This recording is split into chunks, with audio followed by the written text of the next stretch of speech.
أفلا يتدبرون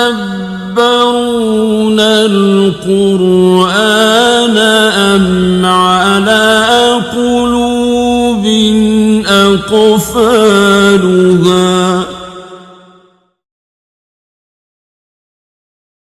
نحمده ونصلي ونسلم على رسوله الكريم أما بعد فأعوذ بالله من الشيطان الرجيم بسم الله الرحمن الرحيم وإذا سمعوا ما أنزل إلى الرسول ترى أعينهم تفيض من الدمع مما عرفوا من الحق يقولون ربنا آمنا فاكتبنا مع الشاهدين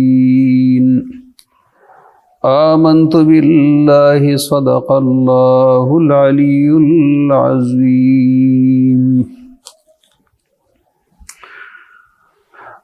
آج کے درس میں ہم انشاءاللہ العزیز 7ویں پارے کی تفسیر کا خلاصہ بتائیں گے۔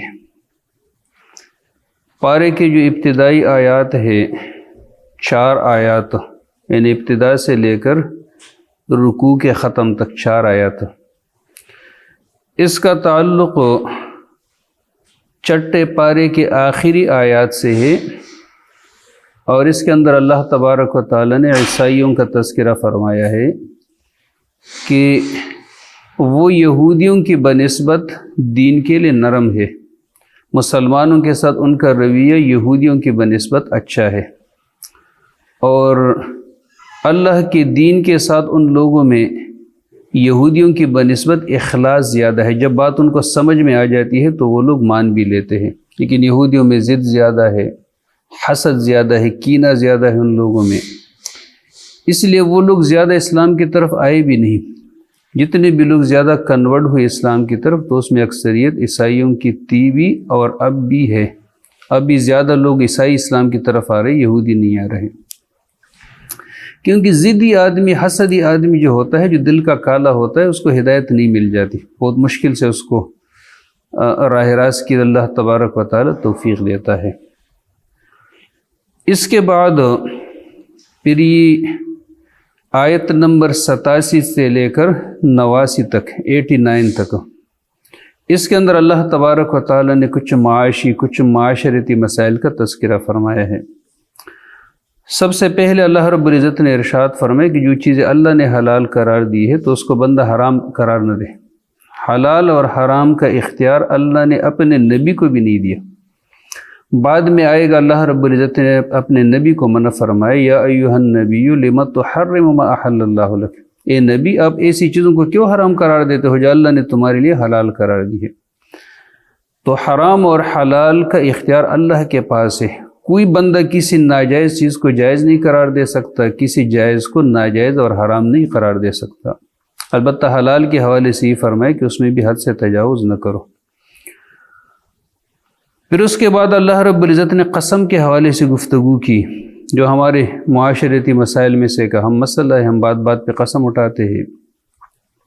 قسم کے حوالے سے سب سے پہلی بات تو یہ ہے کہ قسم اللہ کے نام پہ اٹھانا چاہیے، نہ کہ غیر اللہ کے نام پہ، اللہ کے ذاتی نام ہو یا صفاتی نام ہو۔ قرآن پہ قسم اٹھانا بھی جائز ہے، کیونکہ قرآن اللہ رب العزت کی صفت کلام کا نام ہے، اللہ کا کلام ہے وہ۔ پھر قسم کی 3 قسمیں ہیں جس کا تذکرہ یہاں پہ ہے۔ ایک ہے یمین اللغو، جس کو بیہودہ قسم کہا جاتا ہے، اس کی 2 تعریفیں ہیں۔ یمین اللغو وہ بھی ہے کہ بندے کو کسی بات کے حوالے سے یقین ہو، بندہ اس پہ قسم اٹھائے، لیکن بعد میں پتہ چلا کہ اس کا یقین غلط تھا، یعنی دیدہ دانستہ غلط قسم نہیں اٹھائی، یقین تو اس کو کیسا ہوا ہے لیکن نہیں ہوا ہوگا، انسان غلطی ہو جاتی ہے، تو یہ بھی یمین اللغو ہے۔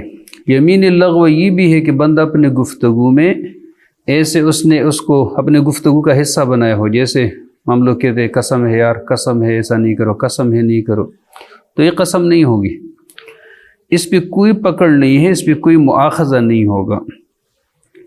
دوسری قسم قسم کی وہ یمین منعقدہ کہلاتی ہے۔ یمین منعقدہ یہ ہے کہ بندہ مستقبل میں کسی کام کے کرنے کی قسم اٹھائے، اور یا نہ کرنے کی قسم اٹھائے پھر کر لے، یا کرنے کی اٹھائے اور پھر نہ کر لے، تو دونوں صورتوں میں بندہ گناہگار ہوگا۔ اور اس کا دنیا میں بندے کو کفارہ دینا پڑے گا، انشاءاللہ مزید اس کی پکڑ نہیں ہوگی۔ کفارہ اس کا کتنا ہے؟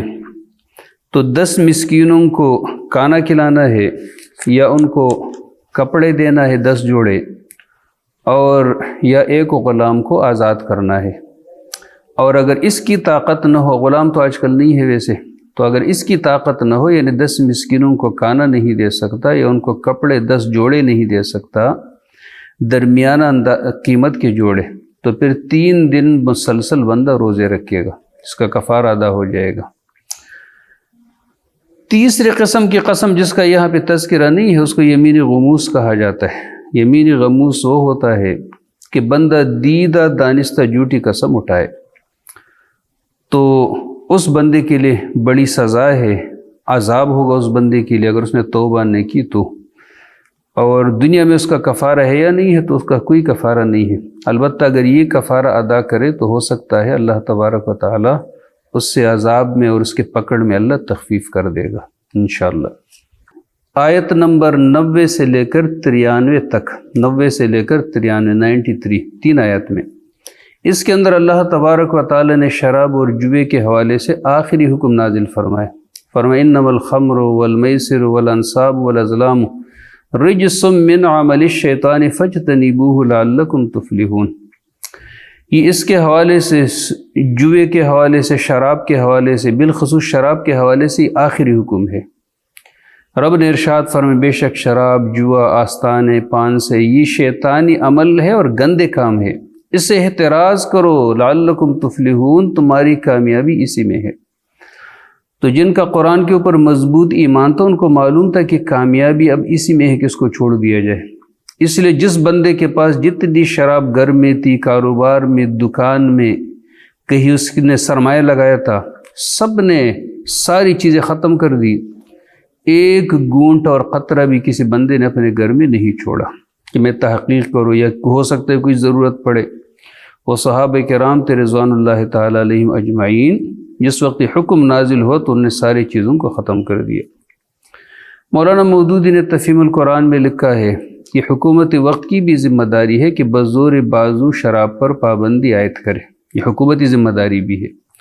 حضرت عمر فاروق رضی اللہ تعالیٰ عنہ نے اپنے زمانے میں ایک شخص، بنو ثقیف کا ایک آدمی تھا جس کا نام رویت تھا، اس کی دکان اس لیے جلائی تھی کیونکہ وہ شراب کا کاروبار کر رہا تھا، بلکہ ایک دفعہ ایک پوری بستی اس لیے جلائی تھی کہ اس میں شراب کا کاروبار ہو رہا تھا۔ لہٰذا یہ جو دڑا دڑ حکومت لائسنس دے رہی لوگوں کو، اور اس سے زیادہ جو فائدہ اٹھانے والے ہیں، زیادہ جو اس کو استعمال کرنے والے ہیں، وہ تو مسلمان ہوتے، اقلیت نہیں ہوتے، بلکہ اقلیت رکن نے اسمبلی میں تقریر کی، کہتے ہمارے شراب بھی ہمارے مذہب میں بھی منع ہے، ہماری آڑ میں شرابوں کو جائز نہیں قرار دو کہ اس کے لیے تم قانون سازی کرتے ہو۔ لہٰذا حکومت وقت کا بھی فرض بنتا ہے کہ اس کے اوپر پابندی لگا دے۔ پھر اس کے بعد یہ آیت نمبر 94 سے لے کر آیت نمبر 100 تک، اس کے اندر اللہ تبارک و تعالی نے حج کے حوالے سے کچھ احکامات ہیں اس کا تذکرہ فرمایا، اور پھر اس کے بعد خانہ کعبے کی اہمیت اور اس کی فضیلت اللہ رب العزت نے بیان فرمائی۔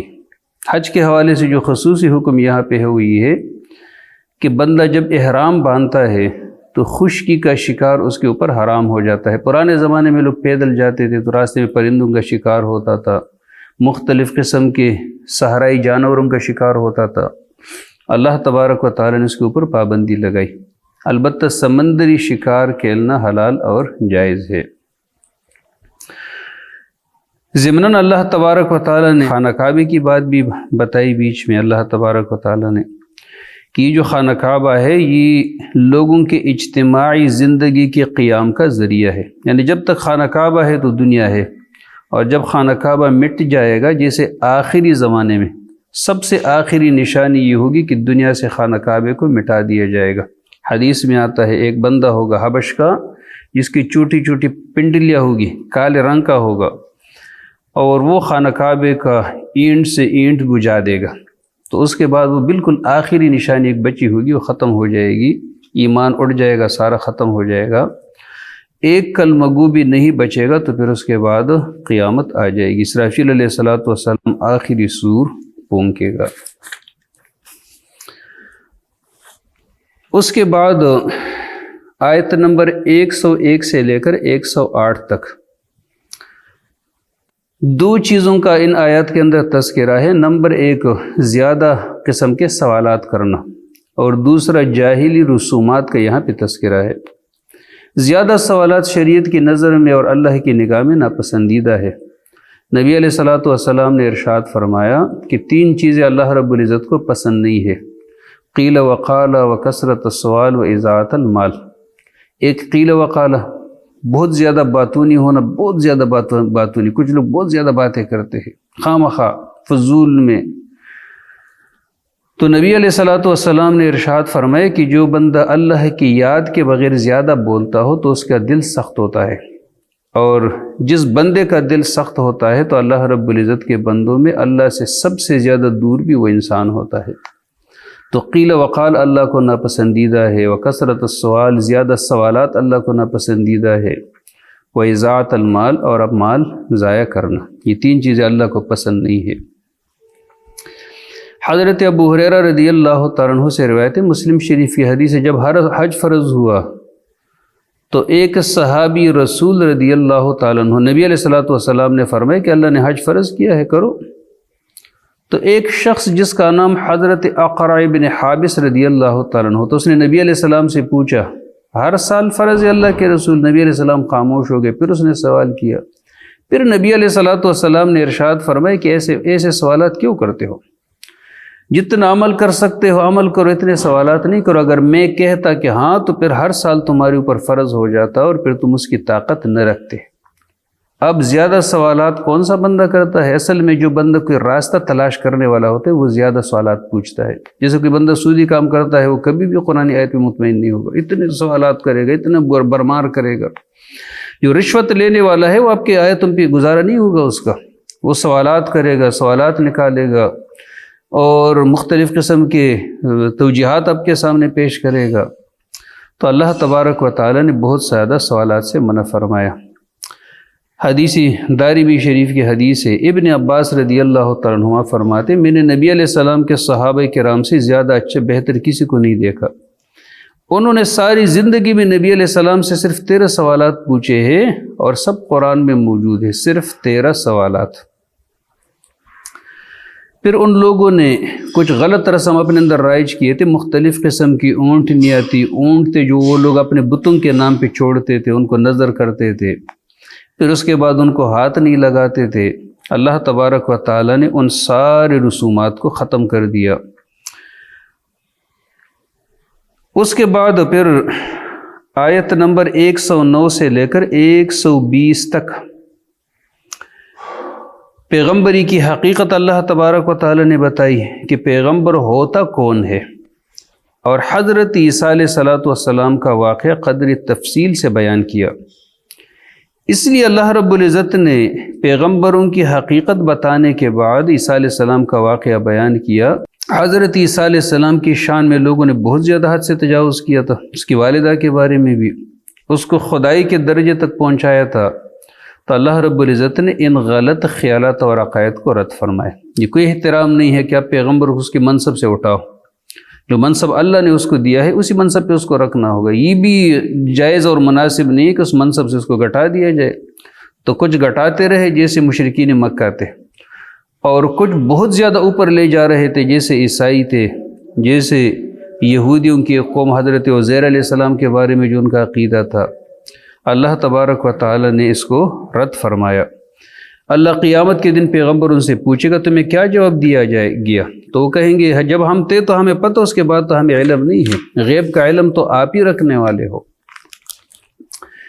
پھر حضرت عیسیٰ علیہ الصلوۃ والسلام کا تذکرہ کہ عیسیٰ علیہ الصلوۃ والسلام کو کہ میں نے مدد فرمائی پاکیزہ روح کے ذریعے، آپ لوگوں سے بات کرو گے گہوارے میں، بڑی عمر میں نے آپ کو کتاب کی، حکمت کی، تورات کی، انجیل کی تعلیم دی، میں نے آپ کو صاحب معجزات نبی بنایا، لیکن اللہ نہیں بنایا۔ رب فرماتے میں نے آپ کو ہی بنایا، میں نے آپ کے اوپر یہ نعمت کی۔ حضرت عیسیٰ علیہ الصلوۃ والسلام مٹی سے پرندے کا پوتلا اور اس کی شکل بناتے تھے، اور پھر اس کے بعد اللہ کے حکم سے اس کے اندر پونگتے تھے تو اڑ جاتا تھا، پرندہ بن جاتا تھا۔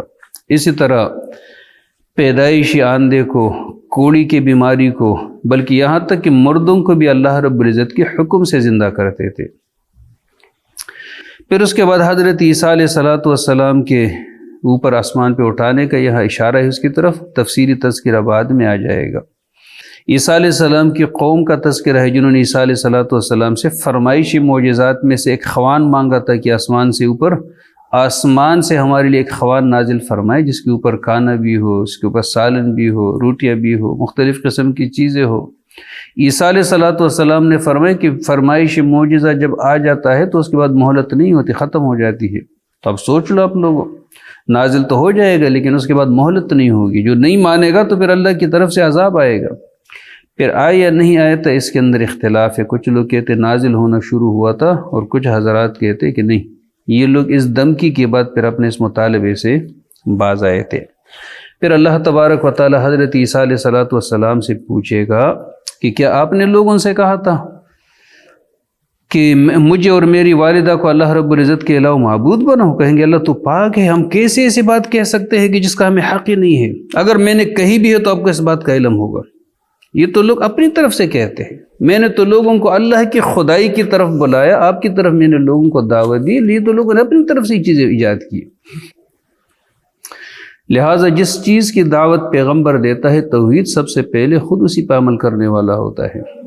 پھر اس کے بعد یہ صورت ختم ہو جاتی ہے یہاں پہ اور نئی صورت شروع ہو جائے گی۔ صورت مائدہ ختم ہو گئی، 120 آیت تھی اس کی۔ اب سورہ الانعام ہے، مکی صورت ہے، 165 آیات اور 20 رکوعات کے اوپر مشتمل ہے۔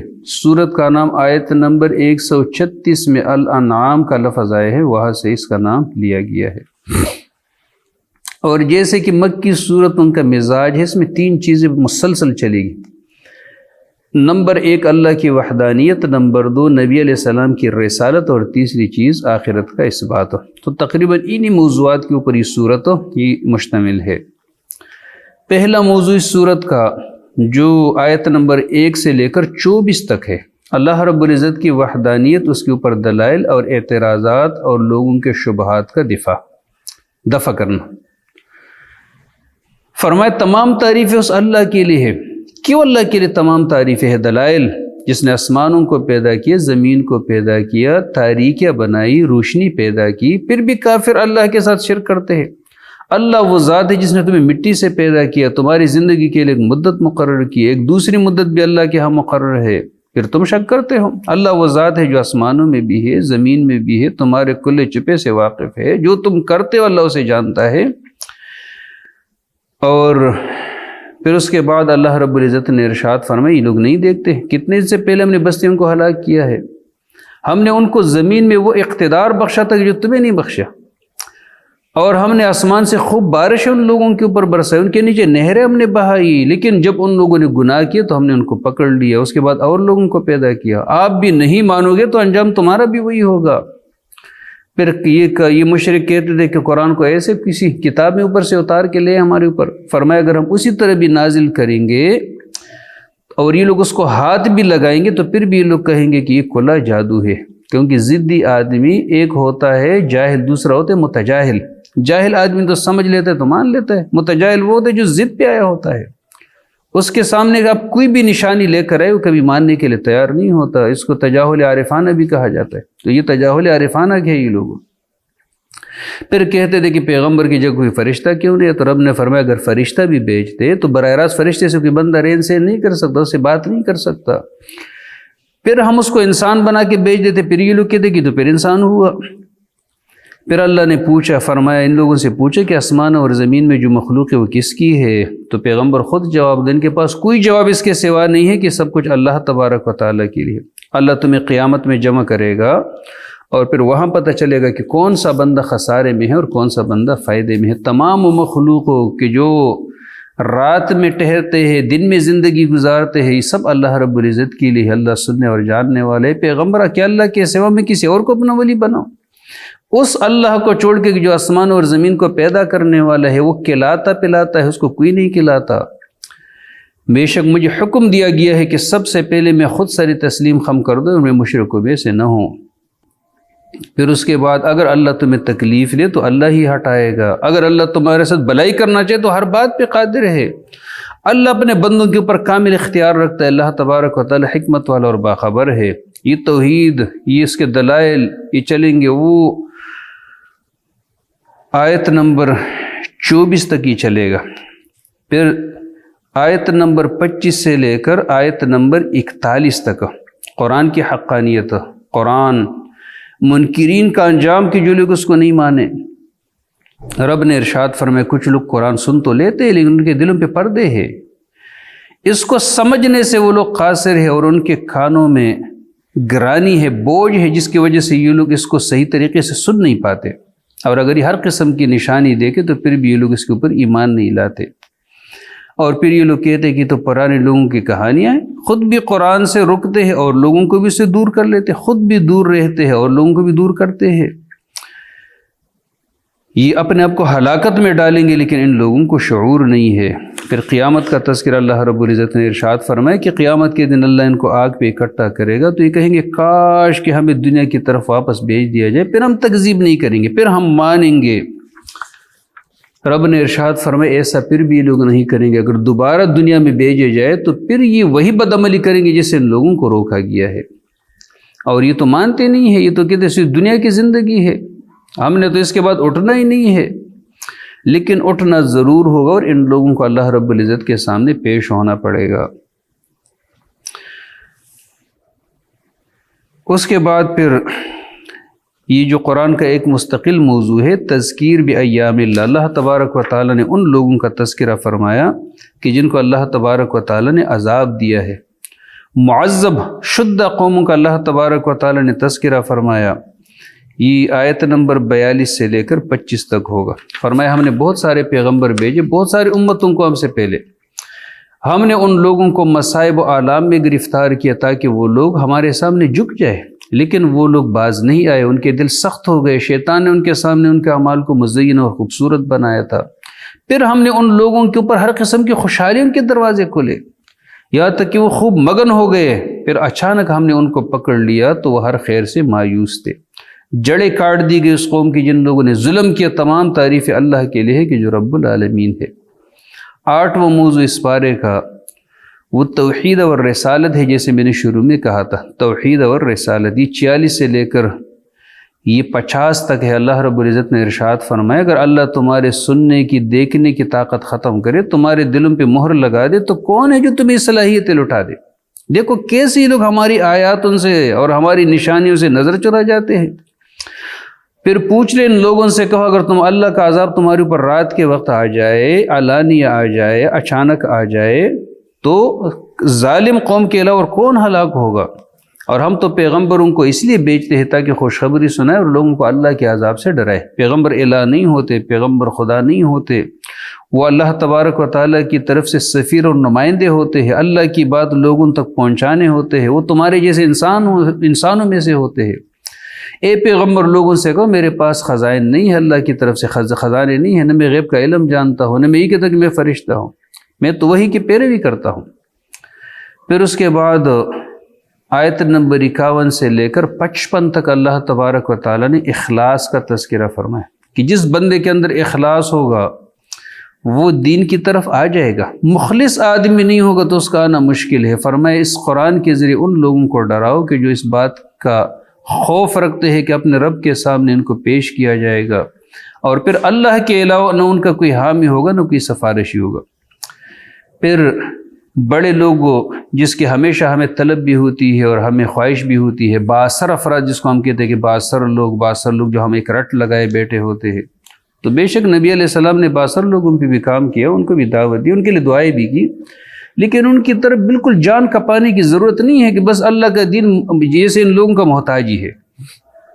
اللہ کا دین کسی کا محتاج نہیں ہے، اس کے پشت پہ اللہ کی قوت موجود ہے۔ لہٰذا اگر کوئی بندہ شرائط منوا کے آتا ہے تو اس کو نہیں آنا چاہیے۔ اگر کوئی بندہ اللہ کا بندہ حقیقی معنوں میں بن کے آ جاتے تو آ جائے۔ عثمان غنی بھی آئے تھے، بڑے مالدار تھے، لیکن اللہ کا بندہ بن کے آئے تھے۔ عمر فاروق بھی آئے تھے، بڑے آدمی تھے، لیکن کوئی بندہ شرائط منوا کے نہیں آ سکتا۔ حضرت عبداللہ بن مسعود رضی اللہ تعالیٰ عنہ سے روایت ہے کہ ایک دفعہ قریش کی ایک سرداروں کی جماعت نبی علیہ السلام کے مجلس کے پاس سے گزری۔ نبی علیہ السلام کے پاس یہ غریب صحابہ تھے، صہیب تھے، بلال تھے، عمار تھے، خباب تھے۔ تو ان لوگوں نے، جو کمزور لوگ تھے، انہوں نے نبی علیہ السلام کو ایک قسم کا طعنہ دیا کہ ایسے لوگوں کے محفل پہ آپ راضی ہو، ان لوگوں کے ساتھ بیٹھنے پہ راضی ہو؟ کیا یہی لوگ ہیں جن پہ اللہ تبارک و تعالیٰ نے ہمارے درمیان احسان کیا ہے؟ اور اگر یہ لوگ آپ کی محفل میں بیٹھیں گے تو پھر ہم نہیں آ سکتے۔ نبی علیہ السلام کے ذہن میں ایک تھوڑا سا خیال آیا کہ اگر ان لوگوں کو میں ہٹاؤں اور بڑے لوگوں کو اپنے محفل میں الگ سے بٹھاؤں تو ہو سکتا ہے کہ بڑے لوگ بھی آ جائے۔ اللہ رب العزت نے اس خیال کی بھی تردید فرمائی کہ نہیں، ایسا کبھی بھی نہیں کرنا۔ فرمائے جو لوگ اپنے رب کو صبح و شام یاد کرتے، اللہ کی رضا کے طلبگار ہے، ایسے لوگوں کو کبھی بھی اپنے مجلس سے مت ہٹانا۔ اگر کوئی بندہ مان جاتا ہے، بڑے لوگ میں آ جاتا ہے تو آ جائے، نہیں مانتا تو چلے جائے۔ اللہ کا دین کسی کا محتاج نہیں ہے، ہمیں خود اس دین کی احتیاج اور ضرورت ہے۔ پھر اس کے بعد 10واں موضوع اس صورت کا وہ توحید ہے، اس کے اوپر دلائل ہے، جو نہ ماننے والے ان کے لیے زجر ہے، ڈانٹ ہے، توبیخ ہے۔ آیت نمبر 56 سے لے کر 73 تک 73 فرمائے، اے پیغمبر، مجھے اس بات سے منع کیا گیا ہے کہ میں ان لوگوں کی بندگی کروں جن کو تم اللہ رب العزت کے علاوہ پکارتے ہو۔ میں تمہارے خواہشات کی پیروی کبھی بھی نہیں کروں گا، میں ایک واضح دلیل کے ساتھ اپنے رب کی طرف سے، اور تم اس کو جھٹلاتے ہو۔ میرے پاس وہ عذاب نہیں ہے جس کے لیے تم جلدی مچاتے ہو، فیصلہ اللہ کے اختیار میں ہے، وہ حق بیان کرتا ہے اور وہ سب سے بہترین فیصلہ کرنے والا بھی ہے۔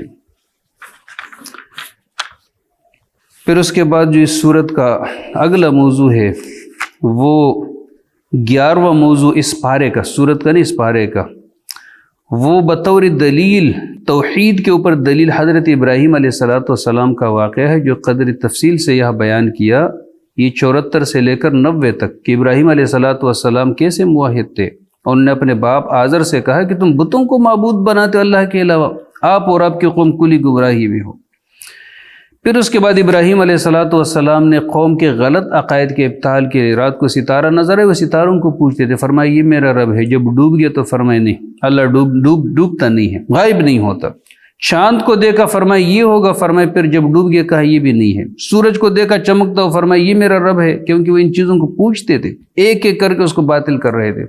کہتے نہیں، جو ڈوبنے والا ہوتا ہے، جس پہ زوال آ جاتا ہے، تبدیلی آ جاتی ہے، وہ میرا رب نہیں ہو سکتا، میرا رب ہمیشہ ایک حال پہ ہوگا۔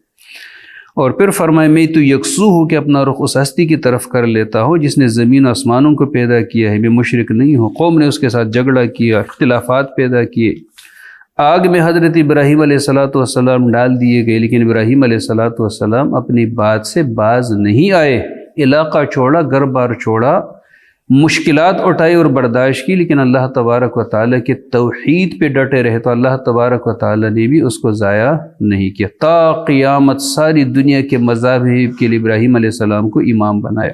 مشرکین مکہ کو خاص نصیحت ہے کہ تم تو ابراہیم علیہ السلام کے پیروکار اپنے آپ کو سمجھتے ہو، وہ تو موحد تھے، وہ تو توحید کی وجہ سے عراق چھوڑ کے یہاں پہ آئے تھے، اور آپ لوگوں نے اسی کے خانہ کعبے میں 360 بت بنا رکھے ہیں، تم کیسے ابراہیم علیہ السلام کے ماننے والے ہو؟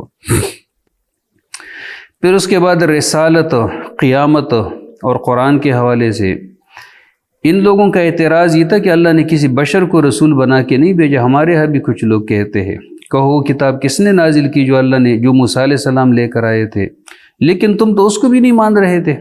موسیٰ علیہ السلام کی کتاب کو بھی آپ لوگوں نے نہیں مانا۔ یہ کتاب ہے برکت والی، سابقہ کتابوں کی تصدیق کرنے والی، ہم نے نازل فرمائی ہے تاکہ اس کے ذریعے آپ مکہ والوں کو، ارد گرد کے لوگوں کو ڈراؤ۔